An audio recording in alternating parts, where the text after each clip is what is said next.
കൊണ്ട് പോളിഷ് ചെയ്യിപ്പിക്കേ. എന്റെ അമ്മോ, ബാറ്റ കമ്പനി പോലും കാണില്ല ഇത്രയും ഷൂ. ഇതൊക്കെ പഴയതാ. ഇതില് ചെയ്ത് പഠിച്ചിട്ട് പുതിയത് തരാം. പിന്നെ കാലുകളിൽ കയറി കുറെ പുറത്തു പോയിട്ടുണ്ട്, അതൊക്കെ തിരിച്ചു വരും. ഇത്രയും ഷൂ റോട്ടിൽ നിന്ന് പോളിഷ് ചെയ്താ ഒരൊറ്റ ആഴ്ചക്കുള്ള ഒരു ബോട്ട് വാങ്ങാൻ പറ്റും. ഒന്ന് സഹായിക്കടാ. ഏയ്, അത് പറ്റില്ല. നിന്നോട് പറഞ്ഞ പണി നീ ചെയ്യണം. അതും പറഞ്ഞ സമയത്തിനുള്ളിൽ തീർക്കണം. ഇല്ലെങ്കിൽ ബെൽറ്റിന് അടി കൊള്ളും. ആഹാ, അത്രക്കായ എങ്കിൽ പറഞ്ഞ സമയത്തിനുള്ളിൽ തീർത്തിട്ടേ ബാക്കി കഴിയുള്ളൂ.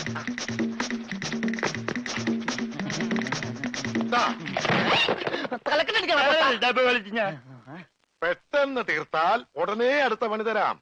തീരുമ്പോ പണി തരാൻ ഞാൻ എന്താ കുപ്പിന്ന് വന്ന ഭൂത? നിങ്ങളിൽ ആർക്കാ നല്ല ഭംഗിയായിട്ട് അലക്കാൻ കഴിയുന്നത്? അടുത്ത പണി ആർക്കാ? എനിക്ക് ഭംഗിയായിട്ട് അലക്കാൻ അറിയാം, ഇവന് ഒട്ടും അറിയില്ല. ഞാൻ പഠിപ്പിക്കാം. വേണ്ട വേണ്ട, വില കൂടിയ ഡ്രസ്സാ. അറിയാത്തവൻ ചെയ്താ അതൊക്കെ കീറും. പിന്നെ നീ തന്നെ അലക്കിയാ മതി. തുമ്മിക്കോ, നിന്റെ ഒടുക്കത്തെ തുമ്പലാണെന്ന് നീ മറക്കണ്ട. എവിടെ അലക്കല്ലേ?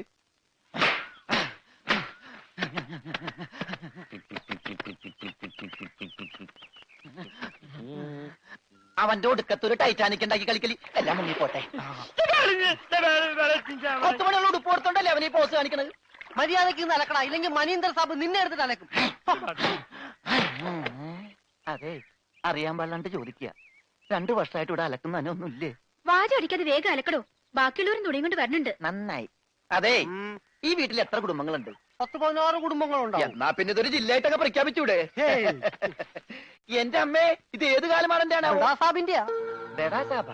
ഈ കാലമാടന്മാരെക്കാൾ ബെഡാ ഇനി വേറൊരുത്തനുണ്ടോ? ഇവന്മാരൊക്കെ എന്ത്? ബഡാ സാബല്ലേ ശരിക്കുള്ള സാബ്, സിക്കന്ദർ സിംഗ്. പഞ്ചാബി പോയിരിക്കുക, ഉടനെ വരും. അങ്ങേരൊന്ന് വന്ന് നിന്നാ മതി, അപ്പ മൂത്രമൊഴിക്കും. അങ്ങേർക്ക് അതിന്റെ അസുഖം ഉണ്ടാ? അങ്ങേരല്ല, ഇപ്പൊ കണ്ട കൊമ്പന്മാരില്ലേ അവര്. യുവന്മാർക്കെല്ലാം ബഡാ സാബിന് വലിയ പേടിയാ. എനിക്കും. കാണ കഴിയാനൊന്നും എനിക്ക് പറ്റൊന്നുമില്ല. നഹി നഹി എന്ന് പറഞ്ഞാ നഹി. പോടോ ഹേ. ചെല്ലടാ ചെല്ലി, പോയി കാണ കഴുക്. നല്ല വൃത്തിയായിട്ടൊക്കെ കഴുകണേ. കാണല്ല ഖാന. ചപ്പാത്തി ഞാൻ അയാളെ വിളിച്ചത്. ആണാ? എന്റെ അമ്മ വിശന്നിട്ട് നിക്കാൻ പറ്റണില്ല. വേണ്ട, ഇനി അങ്ങോട്ട് ചെല്ലണ്ട. വേണ്ടാന്ന് പറഞ്ഞിട്ട് തിന്നാൻ ചെന്നിരുന്നാലേ അങ്ങേര് നിന്നെ ചപ്പാത്തി ആക്കി ചുടും. എന്റെ ദൈവമേ, എന്തൊരു ചിറ്റണത്. പണിയൊക്കെ എനിക്ക് തീറ്റ അവനും. പിന്നെ എന്തെങ്കിലും എല്ലാരും തിന്നു കഴിയട്ടെ, നിന്ന് അലക്ക്. എന്തുവാ ഇത്? ഇതെന്നെ മുതലാളിയാണെന്ന് ഒരു സെക്കൻഡ് ഞാൻ ചിന്തിച്ചു പോയി. അയ്യോ, ഇത് നിന്റെ മുതലാളിയല്ല. ബഡാ സാബിന്റെ ഒരേ ഒരു പെങ്ങള് മേം സാബിന്റെ ചുരിദാറാ. ഈ ചുരിദാറിനൊന്ന് വേദനിച്ചാ മതി, ബഡാ സാബ് നിന്നെ ഈഞ്ച പരിവാക്കും.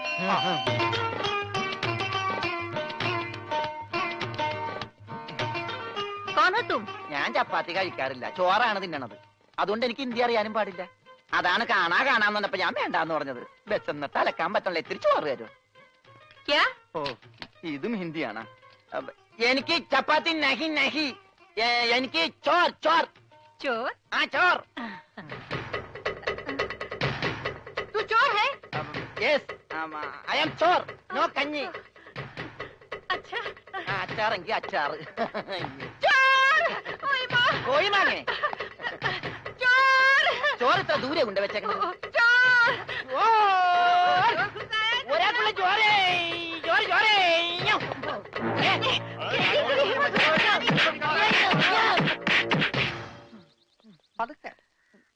ഇതെന്തൊരു നാടാ? കാണാന്ന് പറഞ്ഞാ ചപ്പാത്തി, ചോറെന്ന് പറഞ്ഞ ഇടി. ഇതെന്താ ഭ്രാന്തന്മാരുടെ വീടാ? വിവരദോഷികള്. ഇതിവിടെ ഇരിപ്പണ്ട. എടാ, നീ അറിഞ്ഞാ എന്നാ അടുക്കളയിലിട്ട് ഇടിച്ചടാ? അവിടെയൊക്കെ ഇടിച്ച്. ഇനി അടുക്കളയിലൊന്നും പോണ്ട, ഇവിടെ ഇരുന്നാ മതി. ഇവിടെ കിട്ടും. ഇടിയാ? അല്ല, ഭക്ഷണം. പിന്നെ ഇതെന്ത് പണ്ടാരോളൂ? ഭക്ഷണം. ഇതെങ്ങനെ തിന്നാനാ? ബായി കുറച്ച് ചാറ് തരോ? ചാർ? ചാർ ചാർ. ദേ പിന്നെ ഇതാണ്. ഇതെന്താടോ? 1 2 3 4 6 5 6. പേറ്റയ്ക്ക് കോട്ട്. ഒന്ന് പോടാ അവിടെ നിന്ന്. നീ കയ്യഴുണില്ലേ? പിന്നെ 24 മണിക്കൂർ അലക്കിക്കൊണ്ടിരിക്കണം ഞാൻ കൈകഴുകു. അത് ഇത് തിന്നാനായിട്ട്. ഇവിടെ അറക്കമില്ല വല്ലതും ഉണ്ടോ ഒന്ന് അറപ്പിക്കാൻ? ഇന്നത്തെ ഭക്ഷണം കൊള്ളാം, നല്ല മയമുണ്ട്. തിന്ന് തിന്ന്. അപ്പൊ ഇതാണല്ലേ പുതിയ 2 പണയൊരുപ്പടികൾ? പക്ഷെ യുവന്മാര് കുഴപ്പമൊന്നുമില്ല മാം സാബ്, നല്ല പിള്ളേരാ. ചപ്പാത്തിക്ക് അച്ചാറാ? ഇതൊന്നും നടക്കൂല. വേറെ കറിയൊന്നുമില്ലേ? ഓഹോ, 5 സ്റ്റാർ ഭക്ഷണം കഴിച്ച് സുഖിക്കാൻ വന്നാണല്ലേ? വേഗം ഇതും കഴിച്ച് ജോലി നോക്ക്. ഞങ്ങൾ മലയാളികൾക്ക് ഈ ഗോതമ്പ് ഷീറ്റ് കഴിച്ചൊന്നും ശീലില്ല. എന്നിട്ട് ഇത് ഇയാളെ കണ്ടോ ഒരു അക്ഷരം മിണ്ടാതിരുന്ന് കഴിക്കുന്നത്?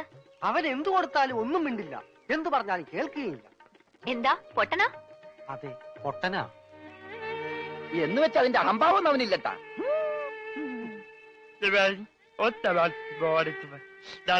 തിന്നെടുത്തോടാ. കൊടുത്തോ, മിണങ്ങിക്കോ. എന്താ? അതുപോലെ ഉണ്ട്, ഇവിടെ ഉണ്ട്. മൂണുങ്ങ്.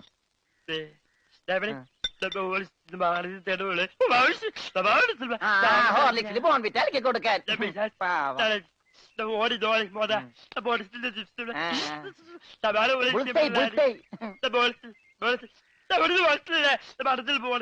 എല്ലാം 2 പ്ലേറ്റ് എടുത്തോട്ടാ. എന്റെടാ അത് തിന്നോ. ഇതാണോ താൻ പറഞ്ഞ മാം സാബ്? ഇതും ഒരു മാം സാബ് തന്നെ. ഞാൻ പറഞ്ഞത് ഇതല്ല, ഇതിനേക്കാൾ വലിയൊരു മാം സാബ് ഉണ്ട്. തന്റെ കൂട്ടുകാരനെ പോലെ തന്നെയാ. നല്ല തീറ്റയാ. അതല്ല, സംസാരിക്കാൻ കഴിയില്ല, പിന്നെ കാത് കേൾക്കാം. ദൈവത്തിന്റെ ഓരോ വികൃതികളെ.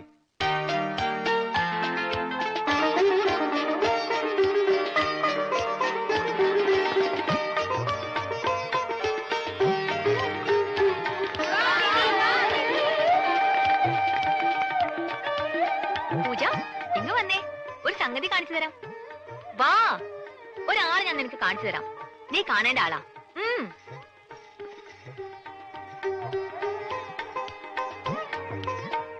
ദേ ഇയാളാ. ചെവിയും കേൾക്കില്ല, സംസാരിക്കാനും കഴിയില്ല.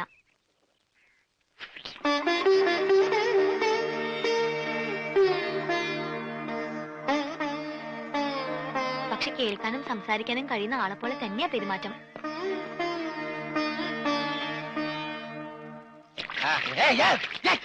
തലയോടി വന്നു ഞാൻ കൊല്ലും.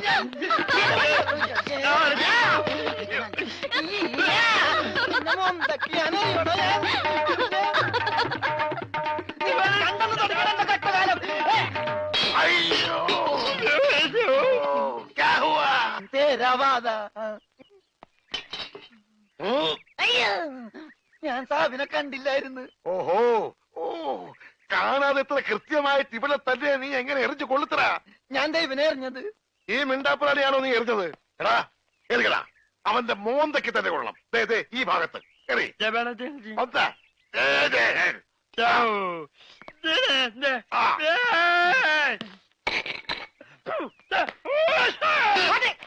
അയ്യോ മാരാ.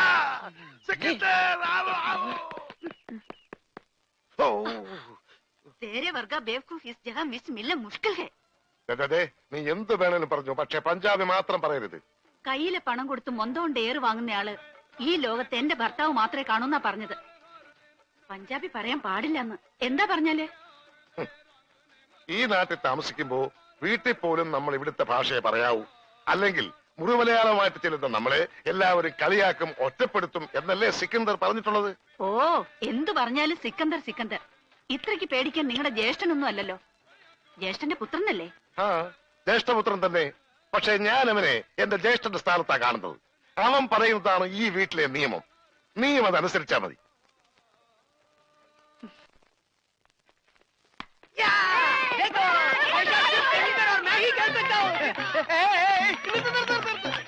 ഈ കളി ഇതിനകത്ത് നടക്കൂല. അതിന് ഇതിനകത്ത് കളിച്ചില്ലല്ലോ. ഈ പണ്ടാരം പിടിച്ച കളി ഇവിടെ നടക്കൂലെന്ന്.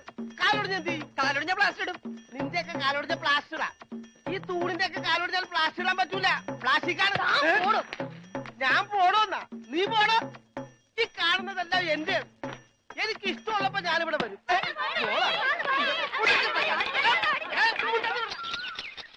അയ്യോ അയ്യോ അയ്യോ, പുല്ല് വെട്ടാൻ പറഞ്ഞു. ഇവിടെയാണോ പുല്ല്? പുല്ല് മാറി നിൽക്കണല്ലേ, കട്ട് ചെയ്ത് പോകും. അവിടെ മാറ്റി വെട്ടണ. ഇന്നാണ് നിന്റെ ഒടുക്കത്തെ ബോള്. എന്താടോ? എന്താടോ എന്നോ? ഞാൻ അങ്ങോട്ട് ചോദിക്കുന്നു, എന്താണോ? തനിക്കിപ്പോ എന്താ വേണ്ടേ? കെട്ടിയവൻ ഞാനാണെങ്കിലേ കെട്ടിയതിന്റെ 3-ാം പക്കം കൊണ്ടുപോയിട്ടുണ്ട്. ഇത് കെട്ടിയത് ഞാനാ. ഇതല്ലട ചല്ല ഞാൻ പറഞ്ഞത്. ഞാൻ കെട്ടിയത് എന്താണെന്ന് നിനക്കറിയാം. നിനക്ക് മാത്രമല്ല ഇവിടെ ഉള്ള എല്ലാവർക്കും അറിയാം. എന്താടാ ലോറൻസേ? എന്താടാ എന്നാ? ലോറൻസ് എന്നാ? ഞാൻ കെട്ടിയവനാണെങ്കിലേ 3-ാം കെട്ടിയവനാ? അതെ. അപ്പൊ കെട്ടിയോളാരാ? ഇയാള് എന്നെ കെട്ടിയ ആള്. കെട്ടിയോനും കെട്ടിയോളും ഒരാളാ. ആ കെട്ടിയോളല്ല, ഈ പന്തല് കെട്ടിയ ആള്. പന്തല? എന്റെ അമ്മ ഇത് പന്തല? അതെ, പൂജാബേട്ടിയുടെ കല്യാണത്തിനിട്ട പന്തല. എന്നിട്ടെന്താ ഇത് വീട് പോലെ ഇരിക്കണത്? വീടല്ല, കൊട്ടാരം പോലെ ഇരിക്കണമെന്നാ ബഡാസാവ് പറഞ്ഞത്. എന്നാ കല്യാണം? സമയമൊക്കെ കഴിഞ്ഞു, അത് നടന്നില്ല. കല്യാണം നടക്കേണ്ട ദിവസം തന്നെ അത് മുടങ്ങി. കല്യാണത്തിന്റെ അന്ന് തന്നെ കല്യാണം മുടങ്ങാന്ന് പറഞ്ഞ കഷ്ടം തന്നെ. അന്നുണ്ടാക്കിയ ബിരിയാണിയൊക്കെ എന്ത് ചെയ്തു ആവോ? ഈ പന്തലിൽ വെച്ച് അവളുടെ കല്യാണം മുടങ്ങിയെങ്കിൽ ഇതേ പന്തലിൽ വെച്ച് തന്നെ അവളുടെ കല്യാണം നടത്തുമെന്ന് സിക്കന്ദർ ഈ പന്തലിൽ വെച്ച് ശപഥം ചെയ്തതാ. എന്നോട് ചോദിക്കാതെ എന്റെ പന്തലിന്റെ തലയത്തോട്ട് സത്യം ചെയ്യാൻ ആര് പറഞ്ഞു? നിന്നോട് ചോദിച്ചിട്ടാണോ ഞങ്ങൾ ശപഥം ചെയ്തത്? നീ ഭാരിച്ച കാര്യമൊന്നും അന്വേഷിക്കണ്ട, വാടക കൃത്യമായിട്ട് തരുന്നല്ലേ. എന്റെ പൊന്നു വായി, എന്നെ കുഴപ്പിക്കരുത്. 2-3 കല്യാണം, പള്ളിപ്പെരുന്നാൾ, ധ്യാനം ഒക്കെ ഏറ്റതാണ്. ഇത് അഴിച്ചിട്ട് വേണം എനിക്ക് അവിടെ കൊണ്ടുപോയി പന്തല് കെട്ടാൻ. ഇത് അഴിക്കാൻ വന്നാൽ നിന്റെ കൈ ഞാൻ വെട്ടും. പോടാ. പോടാന്നാ? അതെ, പോടാന്ന്. ഇല്ലേ നിന്നെ തല്ലിയിറക്കും. കാര്യമായിട്ടാണോ പറഞ്ഞത്, തമാശക്കാണോ? കാര്യമായിട്ട് തന്നെയാ പറഞ്ഞത്. ആ, എന്നാ കൊള്ളാം. ഒരുമാതിരി തമാശ എനിക്ക് ഇഷ്ടമല്ലട്ടാ, പറഞ്ഞേക്കാം. പിന്നെ ആ പെങ്കൊച്ചിന്റെ കല്യാണം ഒരിക്കലും നടന്നില്ലെങ്കിൽ ഈ പന്തല് കല്യാണത്തിന് സ്മാരകമാണെന്ന് മാത്രം പറഞ്ഞേക്കരുത്.